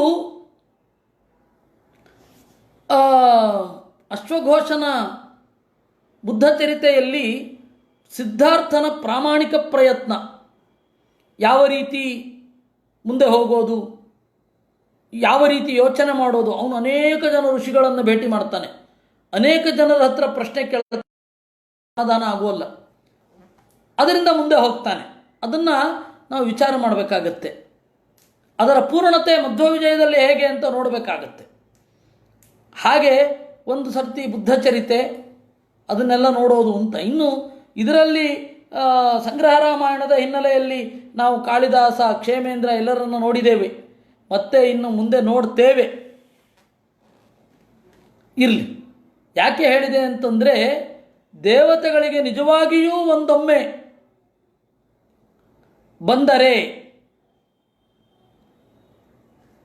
ನಿಜವಾಗಿಯೂ ದೇವತೆಗಳಿಗೊಮ್ಮೆ ಅನ್ನಿಸಿದರೆ ಇವನಿಗೆ ತೊಂದರೆ ಮಾಡಬೇಕು ಅಂತ ಖಂಡಿತ ತೊಂದರೆ ಮಾಡ್ತಾರೆ. ದೇವತೆಗಳ ಮನೋಭಾವ ಆ ಗ್ರಂಥಗಳಲ್ಲಿ ಹೇಗಿದೆ, ಈ ಗ್ರಂಥದಲ್ಲಿ ಹೇಗಿದೆ, ಮಧ್ವವಿಜಯ ಯಾವ ಮಟ್ಟವನ್ನು ಮುಟ್ಟುತ್ತೆ, ಮಧ್ವವಿಜಯದ ಹೊಸ ಆಯಾಮಗಳು ಹೆಂಗೆ ಗೋಚರ ಆಗತ್ತೆ, ಅದನ್ನೆಲ್ಲ ನಾವು ನೋಡಬೇಕಿದೆ. ಯಾವತ್ತಾರೊಮ್ಮೆ ನೋಡೋಣ.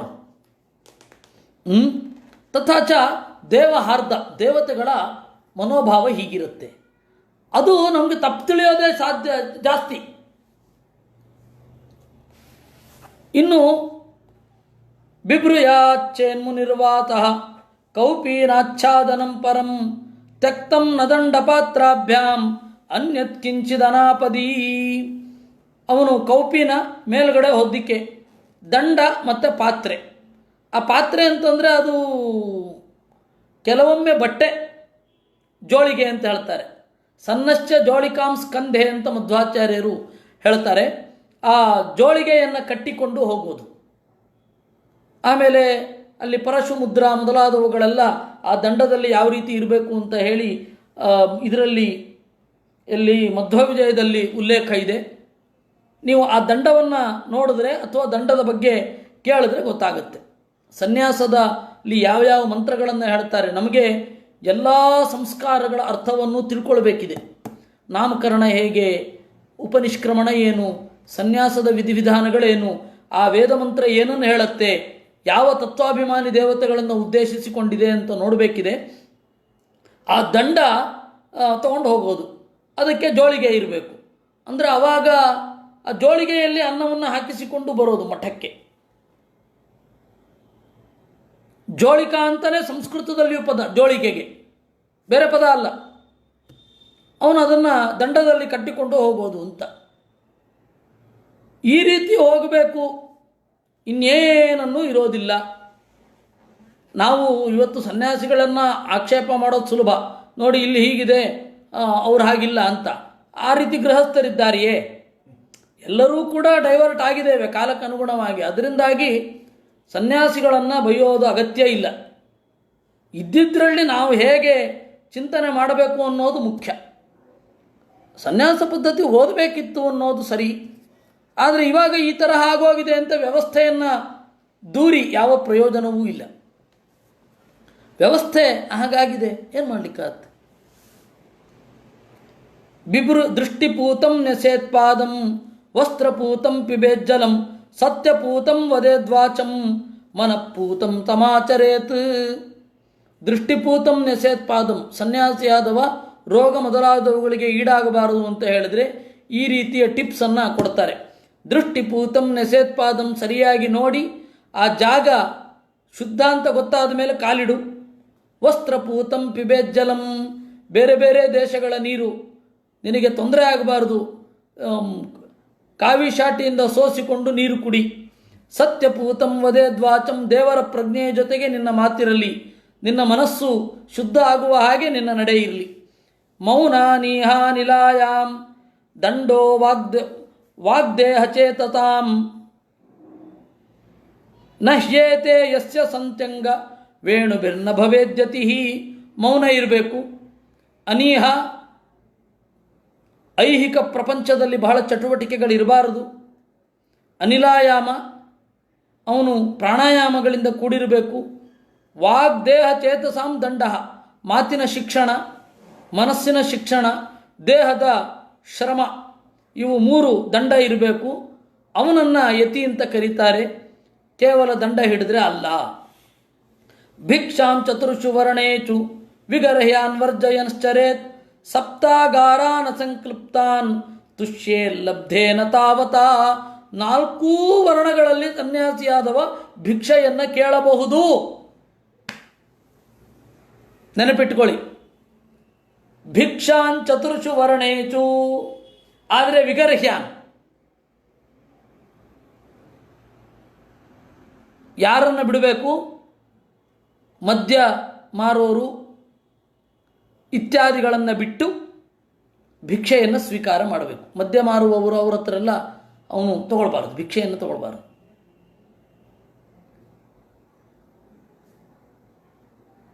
ಹೀಗಾಗಿ ಭಿಕ್ಷಾಂ ಚತುರ್ಷು ವರ್ಣೇಶು ಮನಃಪೂತಂ ಸಮಾಚರೇತ್ ಅನ್ನೋದು ಎಲ್ಲ ವರ್ಣದವರಿಗೆ ಇರತಕ್ಕಂಥದ್ದು. ವಿಶೇಷತಃ ಯಾವ ಪ್ರದೇಶಕ್ಕೆ ಹೋಗಬೇಕು ಅನ್ನೋದು ಅವನ ಮನಸ್ಸು ಎಲ್ಲಿ ಶಾಂತವಾಗಿರುತ್ತೆ ಅಲ್ಲಿ ಇರಬೇಕು. ಆ ತರಹ ಮನಃಪೂತಂ ಸಮಾಚರೇತ್ ಅಂದರೆ ಸನ್ಯಾಸಿಯಾದವು ತಿರುಗ್ತಾ ಇರ್ತಾನೆ. ಎಲ್ಲೋ ಉಳ್ಕೊಳ್ಬೇಕಾಗಿ ಬರುತ್ತೆ, ಎಲ್ಲೋ ಹೋಗಬೇಕಾಗಿ ಬರುತ್ತೆ. ಅಂತಹ ಸಂದರ್ಭದಲ್ಲಿ ಮನಸ್ಸಿನ ಮಾತು ಕೇಳಿ ಅಂತ. ಭಿಕ್ಷಾಂ ಚತುರ್ಷು ವರ್ಣೇಚು, 4 ವರ್ಣಗಳಲ್ಲಿ ಅವನು ಕೇಳಬಹುದು. ಸನ್ಯಾಸಿಗೆ ಮಡಿ ಇಲ್ಲ, ಫ್ಯಾಕ್ಚುಯಲಿ ಮಡಿ ಇಲ್ಲ. ಆದರೆ ಈಗ ಅದು ಆ ಕಟ್ಟುಪಾಡಿನಲ್ಲಿ ಬಂದಿದೆ. ಮಡಿಯಲ್ಲಿ ಬರ್ತಾನೆ ಸನ್ಯಾಸಿ. ಅವಾಗ ಸನ್ಯಾಸಿಗೆ ಮಡಿಗಿಡಿ ಎಲ್ಲ ಇಲ್ಲ. ಸಪ್ತಾಗಾರಾನ ಸಂಕ್ಲಿಪ್ತಾನ್, 7 ಮನೆಗಳನ್ನು ತಿರುಗಬೇಕು. ಸಿಗದೆ ಹೋದರೆ ಕೇಳಬಾರದು, ಸಿಕ್ಕಿದ್ರಲ್ಲಿ ತೃಪ್ತನಾಗಿ ಇರಬೇಕು. ಬಹಿರ್ಜಲಾಚಯಂ ಗತ್ವಾ ತತ್ರೋಪಸ್ಪೃಶ್ಯ ವಾಗ್ಯತಃ ವಿಭಜ್ಯ ಯಾತತಃ ಶೇಷಂ ಭುಂಜೀತಾ ಚೇತಮಾರುತಂ. ಬಹಿರ್ಜಲಾಚಯಂ ಗತ್ವಾ, ಊರ ಹೊರಗಡೆ ಹೋಗಬೇಕು. ಊರ ಹೊರಗಡೆ ಹೋಗಿ ಸ್ನಾನ ಮಾಡಿ ಆಮೇಲೆ ತಂದ ಅನ್ನವನ್ನು ವಿಭಾಗ ಮಾಡಬೇಕು. ಪ್ರಾಣಿಗಳಿಗೆ ಇಷ್ಟು, ಇನ್ಯಾರಾದರೂ ತನಗಿಂತ ಬೇಡಲಿಕ್ಕೆ ಬಂದರೆ ಅವರಿಗಿಷ್ಟು, ಆಮೇಲೆ ತಿನ್ನಬೇಕು. ಪೂರ್ತಿ ತಿನ್ನಬೇಕು. ಅದು ಎಷ್ಟು ಸಿಕ್ಕಿರತ್ತೋ ಅಷ್ಟು ತಿನ್ನಬೇಕು, ಉಳಿಸಬಾರ್ದು. ಏಕಶ್ಚರೇನ್ ಮಹೀಮೇತಾಂ ನಿಸ್ಸಂಗ ಸಂಯತೇಂದ್ರಿಯ ಆತ್ಮಕ್ರೀಡ ಆತ್ಮರತಃ ಆತ್ಮವಾನ್ ಸಮದರಚನಃ. ಒಬ್ಬನೇ ತಿರುಗಬೇಕು. ಸನ್ಯಾಸಿಯಾದವ ಹಿಂದೆ ಮುಂದೆ ಆಚೆ ಈಚೆ ಎಲ್ಲ ಇಟ್ಕೊಳ್ಳಿಕ್ಕಿಲ್ಲ. ಅವಾಗಿರಲಿಲ್ಲ, ಅಂದರೆ ಕೃಷ್ಣನ ಕಾಲದಲ್ಲೇ ಆಗಿತ್ತು. ಆಮೇಲೆ ಶಿಷ್ಯರು ಬೇಕಾಯಿತು. ಅವರು ಶಿಷ್ಯರನ್ನು ಯಾಕೆ ಇಟ್ಕೊಳ್ಳೋದು ಅಂತಂದರೆ ಅವ್ರು ನೇರವಾಗಿ ಅಗ್ನಿಸ್ಪರ್ಶ ಮಾಡಲಿಕ್ಕಿಲ್ಲ. ಆದರೆ ಅಡಿಗೆಗೆ ಅಗ್ನಿ ಬೇಕು. ಗೃಹಸ್ಥಾಶ್ರಮಿಗಳಲ್ಲಿ ಹೋಗಿ ಉಣ್ಣುತ್ತಾ ಇದ್ದರು. ಆ ಗೃಹಸ್ಥಾಶ್ರಮಿಗಳಲ್ಲಿ ರಘುತ್ತಮ ತೀರ್ಥರ ಕಾಲಕ್ಕೆ ಏನೋ ಒಂದು ಅವಮಾನ ಆಯಿತು. ಅದೇ ತಿರುಕ್ಕೋವಿಲೂರಿನ ರಘುತ್ತಮರು ಅವ್ರ ಕಾಲದಲ್ಲಿ ಅವರು ಪಾರಣೆಗೆ ಅಂತ ಹೇಳಿ ರಾಣಿಯ ಮನೆಗೆ ಹೋಗಬೇಕಾದ್ರೆ ಅವರ ಗುರುಗಳು ಮೊದಲೇ ದ್ವಾದಶಿ ಪಾರಣೆ ಬೇಗ ಶುರು ಮಾಡಿಬಿಟ್ಟಿದ್ರು. ಇವರು ರಾಮದೇವ್ರ ಪೂಜೆ ಮಾಡಿ ಬರುವಾಗ ತಡ ಆಯ್ತಂತೆ. ಅವತ್ತಿನಿಂದ ಅವರಿಗೆ ಬಹಳ ದುಃಖ ಆಯಿತು. ವಾಪಸ್ ಬಂದರು. ಅವತ್ತಿನಿಂದ ಅವರೇನು ಮಾಡಿದ್ರು, ಒಂದು ನಿಯಮ ಮಾಡಿದ್ರು, ಚಿಕ್ಕಡಿಗೆ. ಸೊ ಚಿಕ್ಕಡಿಗೆ ಅಂತ ಅವನಿಗೆ ಯಾರು ಸಂಬಳ ಕೊಡಬೇಕು? ಗೃಹಸ್ಥರೇ ಕೊಡಬೇಕು. ಹೀಗೆ ಎಲ್ಲ ದೊಡ್ಡ ಸಂಸ್ಥಾನವಾಗಿ ಬದಲಾಗಿ ಹೋಯಿತು. ಕ್ರಮೇಣ ಒಬ್ಬೊಬ್ಬರೇ ಸೇರಿಕೊಂಡು ಅದ್ರ ಮೇಲ್ವಿಚಾರಣೆಗೆ ಒಬ್ಬರು ದಿವಾನರು, ಮನೆಯಲ್ಲಿ ಪೂಜೆ ಮಾಡಲಿಕ್ಕೆ ಒಂದು ಮಂಟಪ, ಅದನ್ನು ಹಾಕಲಿಕ್ಕೆ ಒಬ್ಬ ಸೇವಕ, ಅವನಿಗೊಂದು ಸಂಬಳ, ಇವೆಲ್ಲ ಒಂದೊಂದೇ ಸೇರಿಕೊಂಡು ಈಗ ಇರೋ ಪರಿಸ್ಥಿತಿಗೆ ಬಂದು ನಿಂತಿದೆ. ದಿನೇನು ಬೈತಾ ಇಲ್ಲ, ಆದ ಪರಿಸ್ಥಿತಿ ಏನು ಅಂತ ಅಷ್ಟೇ ಹೇಳ್ತಾ ಇದ್ದೇನೆ. ಖಂಡನೆ ಮಾಡೋ ಉದ್ದೇಶ ಅಲ್ಲ. ಹಾಗೆ ಗೃಹಸ್ಥರು ಬದಲಾಗಿದ್ದಾರೆ, ಬೇಕಾದ ಹಾಗೆ ಬದಲಾಗಿ ಹೋಗಿದ್ದಾರೆ. ಇನ್ನು ವಸ್ತುತಃ ಸನ್ಯಾಸಿಗಳಿಗಿಂತ ಹೆಚ್ಚು ಕರಪ್ಟೆಡ್ ಗೃಹಸ್ಥರು. ನಾವು ಸನ್ಯಾಸಿಗಳನ್ನು ಬೈಯುವ ಯಾವುದೇ ನೈತಿಕ ಇದಿಲ್ಲ, ನಮಗೆ ನೈತಿಕ ಒಂದು ಶಕ್ತಿ ಏನೂ ಇಲ್ಲ. ಗೃಹಸ್ಥರಿಗಿಂತ ಯಾರೂ ಕರಪ್ಟ್ ಆಗೇ ಇಲ್ಲ. ಸನ್ಯಾಸಿಗಳನ್ನ ಯಾಕೆ ಬೈಬೇಕು? ಹಾಗಾದರೆ ಯಾಕೆ ಹೇಳ್ತಾ ಇರೋದು? ಮೊದಲು ಹೇಗೆ ಇತ್ತು, ಈಗ ಹೇಗೆ ಆಗಿದೆ, ಇದರೆಲ್ಲದರ ಬದಲಾವಣೆಯ ನಡುವೆ ಬದಲಾಗದ ತತ್ವವೊಂದನ್ನು ಕುರಿತು ಯಾವ ರೀತಿ ಹೋಗಬೇಕು ಅದನ್ನು ಹೇಳೋದು ಉದ್ದೇಶ ಅಷ್ಟೆ. ಭಾಗವತದಲ್ಲಿ ಈ ತರಹ ಸನ್ಯಾಸ ಧರ್ಮ ಬಂದಿದೆ, ಸರಿ ಈಗ ಯಾಕೆ ಹೀಗಿದೆ? ಸನ್ಯಾಸ ಹೀಗಿರಬೇಕು ಅಂತ ಬಹಳ ಭೀಕರವಾಗಿ ಎಕ್ಸ್ಪೆಕ್ಟ್ ಮಾಡ್ತೇವೆ ನಾವು ಗೃಹಸ್ಥರು. ನಾವು ಹೀಗಿರಬೇಕು ಅಂತ ನಾವು ಎಕ್ಸ್ಪೆಕ್ಟ್ ಮಾಡ್ಕೊಳ್ಳೋದೇ ಇಲ್ಲ. ಇವೆಲ್ಲ ಸಮಸ್ಯೆಗಳು.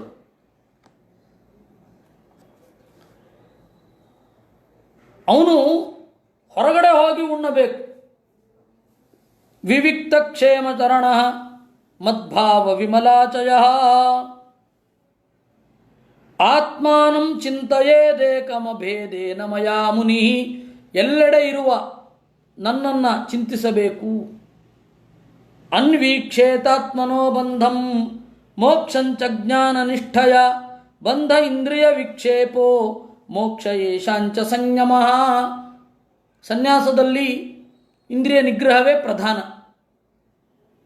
ವಿಕ್ಷೇಪ ಅನ್ನೋದೇನಿದೆ, ಇಂದ್ರಿಯಗಳು ಹೋದ ದಾರಿಯಲ್ಲಿ ಹೋಗಲಿ ಅನ್ನೋದು, ಅದೇ ಬಂಧನ. ಇಂದ್ರಿಯಗಳನ್ನೆಲ್ಲ ಕಟ್ಟಿಡ್ಕೊಂಡ್ರೆ ಅದೇ ಬಿಡುಗಡೆ. ತಸ್ಮಾನ್ ನಿಯಮ್ಯ ಷಡ್ವರ್ಗಂ ಮದ್ಭಾವೇನ ಚರನ್ಮುನಿ ವಿರಕ್ತ ಕ್ಷುಲ್ಲಕಾಮೇಭ್ಯೋ ಲಬ್ಧ್ವಾತ್ಮನಿ ಸುಖಂ ಮಹತ್. ಸನ್ಯಾಸದಲ್ಲಿ ತನ್ನ ಒಳಗಡೆಯೇ ಇದ್ದು ಸುಖವನ್ನು ಹೇಗೆ ಅನುಭವಿಸೋದು ಅನ್ನೋದನ್ನು ಕಲಿಯೋದು ಅದು ಮುಖ್ಯ. ಪುರಗ್ರಾಮೌರಜಾನ್ ಸರ್ವಾನ್ ಭಿಕ್ಷಾರ್ಥಂ ಪ್ರವಿಶನಶ್ಚರೇತ್ ಪುಣ್ಯದೇಚ ಸರಿಚ್ಛೈಲ ವನಾಶ್ರಮವತೀಂ ಮಹೀಂ.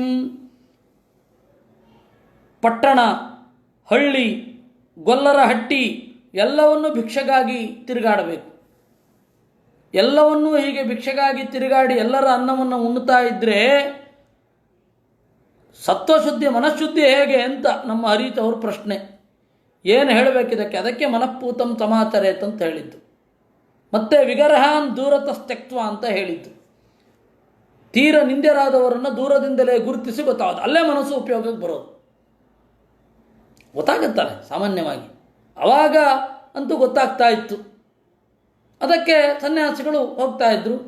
ಆ ಮನೆಯ ವಾತಾವರಣವನ್ನು ನೋಡಿಯೇ ಈ ಮನೆ ಹೇಗೆ ಅಂತ ಗೊತ್ತಾಗ್ಬಿಡುತ್ತೆ, ಹೊರಗಡೆಯಿಂದ ನೋಡಿ. ಈಗ ಅದಕ್ಕೆ ಅವರು ಭಿಕ್ಷಕ್ಕೆ ಬರೋದಿಲ್ಲ. ಹೌದು, ಕರೆಕ್ಟ್. ಅವರು ಸ್ವಾಮಿಗಳು ಇವಾಗ ಇಟ್ಕೋಣ, ಯಾವುದೋ ಮಠದ ಸ್ವಾಮಿಗಳು ಮನೆ ಮನೆಗೆ ಬಂದು ಭಿಕ್ಷೆ ಕೇಳಿದ್ರೆ ಎಂತೆಂಥವ್ರು ಇರ್ತಾರೋ ಈಗೇನು ಗೊತ್ತಾಗತ್ತಾ? ಎಲ್ಲರದು ಒಂದೇ ರೀತಿ ಇರುತ್ತೆ. ಅದರಿಂದ ಅಲ್ಲಿಯೇ ಮನಸ್ಸು ಉಪಯೋಗಕ್ಕೆ ಬರೋದು. ಅದರಿಂದಾಗಿ ಅವ್ರ ಮನಸ್ಸಿನ ಶುದ್ಧಿಯ ಬಗ್ಗೆ ಚಿಂತನೆ ಬಿಡೋಣ. ಅಲ್ಲಿ ಇರೋದು ಹೀಗಿತ್ತು. ವಾನಪ್ರಸ್ಥಾಶ್ರಮ ಪದೇಶು ಅಭೀಕ್ಷ್ಣಂ ಭೈಕ್ಷಮಾಚರೇತ್ ಸಂಸಿದ್ಧ್ಯತಿ ಆಶ್ವಸಮ್ಮೋಹ ಶುದ್ಧ ಸತ್ವಶಿಲಾಂಧತ. ವಾನಪ್ರಸ್ಥರ ಹತ್ರನೂ ಭಿಕ್ಷೆ ಕೇಳ್ಬೋದು. ವಾನಪ್ರಸ್ಥರಿಗೆ ಅತಿಥಿಗಳಿಗೆ ಸತ್ಕಾರ ಮಾಡುವ ಜವಾಬ್ದಾರಿ ಇದ್ದೇ ಇದೆ. ಆಮೇಲೆ ಅವಾಗ ಕೇಳಿದ್ರಿ, ಯಾರಿಗೆ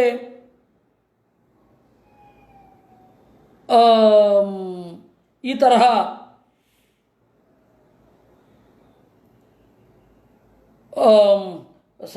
ಸನ್ಯಾಸಕ್ಕೂ ಮತ್ತು ವಾನಪ್ರಸ್ಥಕ್ಕೂ ಡಿಫ್ರೆನ್ಸ್ ಏನು ಅಂತ. ಸನ್ಯಾಸದಲ್ಲಿ ಅತಿಥಿ ಸತ್ಕಾರ ಇಲ್ಲ, ವಾನಪ್ರಸ್ಥದಲ್ಲಿ ಉಂಟು. ಅದೇ ದೊಡ್ಡ ವಿಶೇಷ. ಅವನು ಎಲ್ಲದರಿಂದ ಬಿಟ್ಬಿಟ್ಟಿರ್ತಾನೆ, ಅದು ಮುಂದೆ ಬರುತ್ತೆ. ಸಂಸಿದ್ಧ್ಯತೆ ಆಶ್ವಸಮ್ಮೋಹ ಶುದ್ಧ ಸತ್ವಶಿಲಾಂಧತ. ಅಥವಾ ಅವನು ಬೇಯದ್ದನ್ನು ತಿನ್ನಲ್ಲ, ಬೇಯದ್ದನ್ನೇ ತಿಂತೇನೆ ಅಂತ ಚಿಂತನೆ ಮಾಡಿದ್ರೂ ಹೀಗೆ ಇರ್ತಾನೆ. ಇನ್ನು ಮುಂದೆ ಹೋದರೆ ನೈತದ್ವಸ್ತುತಯ ಪಶ್ಯೇತ್ ದೃಶ್ಯಮಾನಂ ವಿನಶ್ವರಂ ಅಸಕ್ತ ಚಿತ್ತೋ ವಿರಮೇತ್ ಇಹ ಮುತ್ರ ಚಿಕೀರ್ಷಿತಾತ್. ಎಲ್ಲದರಿಂದ ಅವನು ನಿವೃತ್ತಿಯನ್ನು ಹೊಂದಬೇಕು. ಅವನಿಗೆ ಈ ಲೋಕದಲ್ಲಿ ಯಾವುದೇ ಕರ್ತವ್ಯ ಇರೋದಿಲ್ಲ. ದೇವರನ್ನು ಧ್ಯಾನ ಮಾಡೋದು ಬಿಟ್ಟರೆ ಇನ್ನು ಯಾವುದೇ ಕರ್ತವ್ಯ ಇರೋದಿಲ್ಲ. ಆದ್ದರಿಂದಾಗಿಯೇ ಅಂತ್ಯಕ್ರಿಯೆ, ಶ್ರಾದ್ದ ಮೊದಲಾದವುಗಳನ್ನೆಲ್ಲ ಮಾಡಬಾರದು. ಒಂದೇ ಒಂದು ಎಕ್ಸೆಪ್ಷನ್ ಇದೆ, ಒಂದೇ ಒಂದು ಎಕ್ಸೆಪ್ಷನ್. ತಾಯಿಯ ಶ್ರಾದ್ದ ಮಾಡುವಾಗ ಸನ್ಯಾಸಿ ಅವನು ಮಾಡಲಿಕ್ಕಿಲ್ಲ, ನಮಸ್ಕಾರ ಮಾಡುವಾಗ ಬಂದು ದಂಡ ನಮಸ್ಕಾರವನ್ನು ಮಾಡಲಿಕ್ಕುಂಟು. ತಾಯಿಗೆ ನಮಸ್ಕಾರ ಮಾಡಲಿಕ್ಕಿದೆ, ಮತ್ತಿನ್ನು ಯಾವ ಕ್ರಿಯೆಯಲ್ಲೂ ಭಾಗವಹಿಸಲಿಕ್ಕಿಲ್ಲ.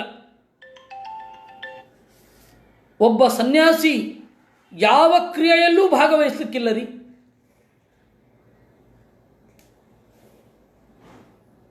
ಹೆಣವನ್ನು ಸ್ಮಶಾನಕ್ಕೆ ತೆಗೆದುಕೊಂಡು ಹೋಗುವಾಗ ಮಸಣಕ್ಕೆ ಹೋಗುವುದು ಮತ ಅಲ್ಲ. ಅವನು ಇಹಾಮೂತ್ರ ಚಿಕೀರ್ಷಿತಾತುಂಟು, ಎಲ್ಲ ರೀತಿಯಿಂದ ಬಿಡುಗಡೆ ಹೊಂದಿರ್ತಾನೆ ಅವನು ಅಂತ. ಅವನಿಗೆ ಯಾವ ಕ್ರಿಯೆಯೂ ಇಲ್ಲ, ಕರ್ತವ್ಯವೂ ಇಲ್ಲ. ಯದೇತದಾತ್ಮನಿ ಜಗತ್ ಮನೋ ವಾಕ್ಪ್ರಾಣ ಸಂಭೃತಂ ಸರ್ವಂ ಮಾಯೇತಿ ತರ್ಕೇಣ ಸ್ವಸ್ಥಸ್ತ್ಯಕ್ತ್ವಾ ನ ತತ್ಸ್ಮರೇತ್. ಮಾಯಾ ಅಂತ ಹೇಳಿದ್ರೆ ದುರ್ಗಾದೇವಿಯ ಹೆಸರು. ದುರ್ಗಾದೇವಿಯಿಂದ ನಮಗೆ ಬರುವ ಆವರಣ ಅಜ್ಞಾನ. ಸರ್ವಂ ಮಾಯೇತಿ ತರ್ಕೇಣ. ಈ ದುರ್ಗಾದೇವಿಯ ಪ್ರಭಾವದಿಂದ ನಮಗೆ ಅಜ್ಞಾನ ಇದೆ. ಅಜ್ಞಾನ ಇದ್ದದ್ರಿಂದಾಗಿ ಈ ಪ್ರಪಂಚ ತನ್ನ ಸ್ವರೂಪವನ್ನು ನಮಗೆ ತೋರಿಸ್ತಾ ಇಲ್ಲ ಅಂತ ಚಿಂತನೆ ಮಾಡಿ, ಈ ಪ್ರಪಂಚ ನನ್ನ ಆತ್ಮಾನಂದಕ್ಕಾಗಿ ಯಾವ ಕೊಡುಗೆಯನ್ನು ಕೊಡೋಲ್ಲ. ಅಂದರೆ ಈ ಪ್ರಪಂಚದಿಂದ ಆತ್ಮಾನಂದ ಇಲ್ಲ, ಮುಕ್ತಿ ಇಲ್ಲ ಅಂತ ಚಿಂತನೆ ಮಾಡಬೇಕು. ಇನ್ನು ಸ್ವಾತಂತ್ರ್ಯ ಅನ್ನೋದು ಪರಮಾತ್ಮ ಒಬ್ಬನಿಗೇನೇ ಇರೋದು. ಇನ್ನು ಮಾಯಾ ಅಂದರೆ ಈ ಪ್ರಪಂಚದಿಂದ ಲಾಭ ಇಲ್ಲ. ಆಯ ಅಂದರೆ ಲಾಭ. ನೋಡಿ, ಆಯ ವ್ಯಯ, ಇದು ಮಧ್ವಾಚಾರ್ಯರು ಹೇಳಿದ ಅರ್ಥ. ಆಯಸ್ತು ಫಲಮುದ್ದಿಷ್ಟಂ ಪ್ರೋಕ್ತಂ ಮಾಯೇತಿ ನಿಷ್ಫಲಂ ಫಲಾಲ್ಪತ್ವಾತ್ತು ಮಾಯೈಷ ಸಂಪ್ರೋಕ್ತ ತ್ರಿಗುಣಾತ್ಮಿಕಾ ತ್ರಿಗುಣಾಧಿಕಾ ಮಹಾಫಲಪ್ರದತ್ವಾತು ವಿಷ್ಣುರಾಯ ಇತೀರಿತಃ. ಆಯ ಅಂದರೆ ಫಲ. ಈ ಫಲ ಅನ್ನೋದು ಸಂಸಾರದಿಂದ ಉತ್ಕಟವಾಗಿ ಇಲ್ಲ, ಆನಂದ ಉತ್ಕಟವಾಗಿ ಬರೋಲ್ಲ. ಮುಕ್ತಾನಂದ, ಬಿಡುಗಡೆಯಿಂದ ಸಿಗುವ ಆನಂದದ ವಿಚಾರದಲ್ಲಿ ಸಂಸಾರ ಅನ್ನೋದು ನಿಷ್ಫಲ, ಆಯ ಇಲ್ಲ. ಅದನ್ನು ಮಾಯಾ ಅಂತ. ಮಾಯಾ ಅಂದರೆ ವ್ಯರ್ಥ ಅಲ್ಲ. ಸಂಸಾರದಲ್ಲಿ ಸುಖ ಇಲ್ವಾ ಮಾರಾಯರೆ, ಅನುಭವಿಸ್ತಾ ಇಲ್ವಾ?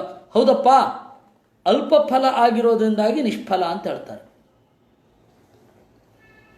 ವ್ಯಾಪಾರದಿಂದ ಏನು ಬಂದಿಲ್ಲ ಅಂದರೆ 10 ರೂಪಾಯಿ ಬಂತು ಅಂದರೆ ಏನು ಹೇಳೋದು? ಅಲ್ಪ ಫಲ ಅಂತ ಹೇಳಿ ನಷ್ಟ ಅಂತ ಅನ್ನೋದು. ಆ ರೀತಿ ಇದು. ಫಲ ಅಲ್ಪತ್ವಾತ್ತು ಮಾಯೈಷ ಸಂಪ್ರೋಕ್ತ ತ್ರಿಗುಣಾಧಿಕ ಮಹಾಫಲಪ್ರದತ್ವಾತ್ತು ವಿಷ್ಣುರಾಯ ಇತೀರಿತಃ. ಆಯ ಅಂದರೆ ದೇವರು.